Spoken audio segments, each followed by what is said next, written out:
And the truth is, there hasn't been enough research funding to figure out the cause of the many manifestations of endometriosis that can be found or potentially grow in every part of the body. There is no known cure. Less than 20% of OBGYNs know how to diagnose and remove endo, and most providers receive incorrect information about this life-shattering disease.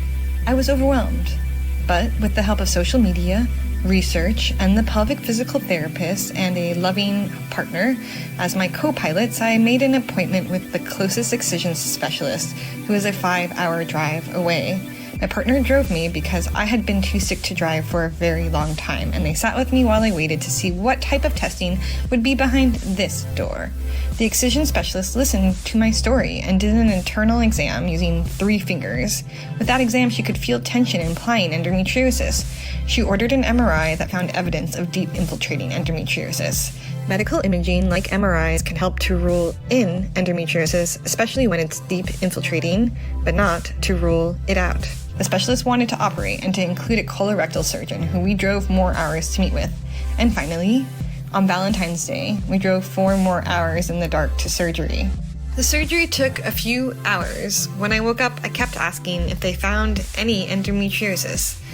I just wanted to believe my own pain, and that the pain could be managed, and that perhaps the pain was not just in my head or my fault for being too stressed or too sensitive. They did find rectovaginal deep infiltrating endometriosis, stage 3.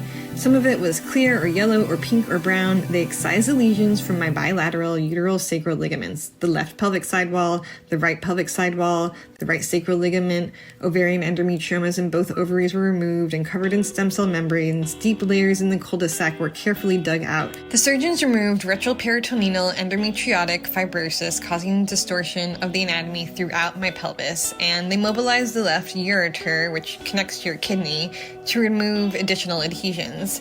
The colorectal surgeon, a cancer specialist, did not find the difficult-to-locate intestinal lesions we expected. Instead, he removed thick adhesions in between my rectum and uterus and adhesions throughout my small intestine. I had gone to dozens and dozens of doctors from nearly every specialty, a bevy of OBGYNs, a revolving door of ER visits or failed invasive testing. No one ever mentioned endometriosis or told me that pain with periods was not normal, or that penetration should never be painful until the pelvic physical therapy evaluation. Excision surgery is intense, but it also really helped. On the way back from the post-op appointment, after driving for 8 hours, someone crashed into the car, and then a few days later, the entire world began to shut down as the pandemic began to rage. I wish I could say my story ends here, and for many it does. Proper excision with a true specialist can and often is a one-time event. For me, it got more complicated.